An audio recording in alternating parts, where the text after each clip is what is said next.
Hey there, Bible buddies. I've been on the Bible review for you today. Now, let me just start by saying that I'm not too sure if this box goes with this Bible. It happens on occasion where somebody will have a few Bibles and, they pass away or they decide to sell them and they just kind of shove whatever Bible in whatever box. I think this might be the case here. They're both Harper boxes, but the Bible doesn't really, like the height of the Bible doesn't really match up with the size of the box. And there's an indicator here on the box that gives an item number, but I don't think that item number matches the Bible that I have because I didn't see any like the same indicator stamped in the back. It had different number configuration, so I don't think that this Bible goes with this box. But I'm still going to show it to you guys because it's an interesting little bit of a, I guess, like paraphernalia, ephemera, whatever you want to call it.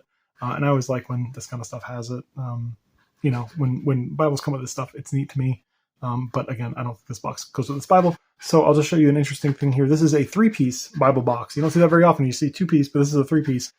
So the way that it would come, it would have this kind of outer on it with this blue textured paper and just a cardboard interior there. But one of the interesting things is this little note here. And I guess what they intended you to do is to remove this top portion and then give it to the person when you made the final sale of the Bible. But I'm glad that they kept it all together because to me this information is much more appealing and interesting than just this kind of gold faced plain box. I like the fact that we have the item number here and then some descriptors about it, but I'll let you see that panel there with a little note if you guys want to pause it and read it, and then a little description here, although I don't think that this description matches, again, this Bible. It doesn't seem like it does, although I could be wrong. Maybe it does match, but it doesn't seem like it to me. So so that's part number 1 of the box, and then we have part number 2 of the box, and this would have been like a little gold foil kind of thing that would have been on the top of the box, and that would have been the kind of the next portion. And then you have this interior portion here with the stupid yap trainers. Forgive me, I don't like using that word often, but I really hate these yap trainers when they put these in the boxes. Typically, it just ended up like destroying the yap of the Bibles and making them look very weird and ugly. I'd rather have an untrained yap and then you train it yourself as like in a natural process. It's always weird to me when people try and fake like a worn look or a broken in look. I mean, I can understand like maybe distressed leather, that's one thing. But like when you try and artificially kind of bend the yap or roll a cover or do anything weird like that, it just gets weird. And then you have that kind of that same blue textured paper on the back. And they would all fit together. You would have, essentially, I guess what they would want you to do is to take that top panel and toss it when you made the Bible sale, and then you would give the person this box so they could present it as a presentation box. But again, that's kind of weird to me. So this other third portion would fit on top of that. So you end up essentially with a 3-piece box. Very unique, I think. So in this one, I did have this little break-in card. I love showing these when I get them. So you guys can pause it and read it if you want. This tells you how to do a librarian break-in and how to preserve your book. So an interesting note for whoever asks, if they ever ask, how do I do that? That's how you do it. And here's the Bible. So this particular edition is a Harper and Row, and I love Harper and Row because their quality was really through the roof. If you think to like the kind of the higher quality Bibles that were produced back in the day, decades ago, and the ones that were like consistently high quality, Harper and Row is always one of them. And Eyre Spottiswoode is another one that I can always think of offhand. And they usually went hand in hand. Like when we get in here, it wouldn't even surprise me if Eyre Spottiswoode was kind of stamped in there at some point, like they were the production company that did it. But usually these are like the 2 nicer ones. So let's go ahead and take a closer look at this one. And I do have it marked as black genuine leather, but it almost has kind of a Morocco grain to me. And we can see this kind of like red rot that's taking place here where it's kind of breaking down. This typically happens with Morocco as well.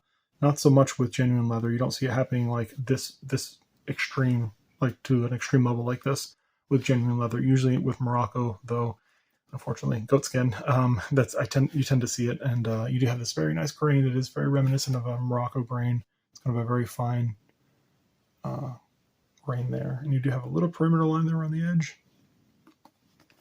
On the spine, you have Holy Bible Concordance and then Harper and Row. And there are 1, 2, 3, 4, 5 kind of rib indications there. Very nicely done. You can see the wearing away here on the bottom. And then on the top corner here, on the top corner there. On the back, that wonderful grain, nice fine grain, very fine grain. So I don't know why I have it marked or indicated as genuine leather. Maybe that was something I pulled off the box, but this definitely looks more like Morocco, more of a Morocco grain and a Morocco leather. We can see the nice fine corner work there. Very well done. We do have that Saffiano. It's paper on this side. And I think it's paper on this side. It's paper on both sides, but it's like that kind of crosshatch Saffiano look that we've seen quite a bit of. On the back, we have the nice corner work there as well. Nice and tidy. And it does not appear to be reinforced. I could be wrong. It might have a very thin piece of reinforcement. Yeah, a very thin piece. You can see it's kind of starting to wear away, and on the back we can see it a little bit better here. We're starting to kind of tear and fray. That's just a byproduct of being used, right? As far as the other features go, we do have red and yellow head and tail bands, and it's kind of a neat little checkered pattern there. And then we have a nice gilt, kind of a matte finish gilt there. Not super shiny, but nicely done. I guess there it's pretty shiny. Maybe it's just worn away from use, hopefully. Let's go ahead and pull this ribbon out real quick. If I can, there we go. Nice little ribbon there. And it's just a little fabric ribbon. It's not satin on either side, and it's kind of thin. So this might be the only miss for Harper. It's their ribbon selection. But if that's their only miss, I'll let it go. So let's go ahead and get into it. A little name there on the inside of the liner. We have a blank sheet, a couple blank sheets there of thicker paper. Then we have a thin sheet of Bible paper. Then we have our title page. And sure enough, it does say, printed in London by Eyre Spottiswoode Limited, and then in New York and Evanston by Harper Publishers. So those are two that were really, like I said, powerhouses of just high quality Bibles back in the day. It always seems to me that if I come across a Harper or an Eyre Spottiswoode, they're almost always like super high quality. They almost always have Morocco or like a goatskin cover. They're always just very nicely printed. Everything is like just to the nines. On the back side of that, we have India paper here indicated, which is nice. And then it does say clear black type pronouncing and references. So the clear black is the font used. And then we have pronouncing indicating that it has pronunciation marks. And then references indicating that it has at least, I'm thinking center column references. And it does say printed in Great Britain for this particular edition. So it was done by Eyre Spottiswoode. We have our epistle dedicatory. Then our table of signs used in this book. And then we have our table of contents there. And then the first book of Moses called Genesis. I'll zoom in here so you guys can get a better look at it. That wonderful print, it's very well done. That wonderful bone-colored paper. It's ever so slightly yellowed, but not in an aged sense, just in a kind of a bone-colored paper sense. Very nice, goodness. Very nice. This should certainly be an excellent candidate for a rebind. I mean, this is kind of torn up a little bit. It's not the worst I've seen, but if you're, worried about this, but you're looking for a more compact sized Bible, this would definitely be the way to go. Man, it's just so nice. Okay, let's go ahead and take a look at the features. So we have our book name and chapter indicators in the top outer corners. On the gutter in the center corners of the pages, we have our kind of running headers. We do have our chapter indicators there with double line drop caps. We have our center column references, quite a few of them, and then our page numbers on the bottom exterior corners. I'll go ahead and let you guys take a look at the cross references there and see how they're kind of set up. And the text, it is using Pilgrim markers, and obviously it's a King James edition, so it's going to be a double column verse by verse. As is standard. And there is, right there, overcast stitching, and you can't see it as a very aggressive overcast stitching. That's nicely done. But I think this is probably the first time that you guys can clearly see it on camera. This sort of exterior stitching line there. Very nicely done. And if I had to guess, it probably does. It is overcast stitched in the back as well. There's a little bit of separation here, which is to be expected given its age. Let's go ahead and get to Psalms. So, on Psalm 119, we do have the Hebrew letters, as well as the transliterations, and it does have pronunciation marks on the transliterations as well. Very nice paper. You can see just ever so slight show through there. This India paper is just phenomenal, as always. But very nice paper there, and quality, print quality, everything nice and clean. Very uniform in the print quality. Very nicely done. Let's go ahead and get to the New Testament. So there we have the end of Malachi. And it does have a code there. It says ELBROEK4, whatever that means. And we have a few blank sheets there. There is some very slight kind of foxing going on here with the paper. Then we have our New Testament title page. And the Gospel according to Matthew. And it looks excellent. And it is a nice black letter text. No red here. We'll get to the end. Right to it. Look at that. There's the end of Revelation with that same code.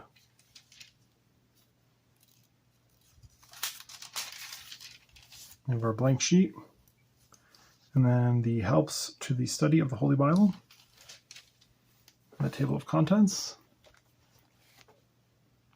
I'll show that to you guys. You can pause and read if you want.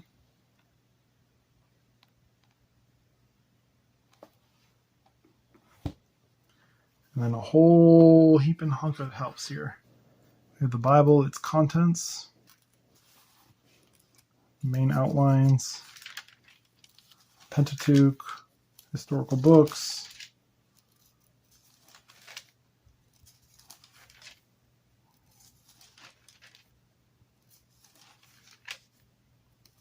the apocryphal books, an article on that. Goes into the specific apocryphal books. Looks like kind of an outline of the Gospels almost. Some notes on the epistles of Paul and the general epistles. And then we get to a concordance to the Old and New Testaments. I'll let you guys see an example there.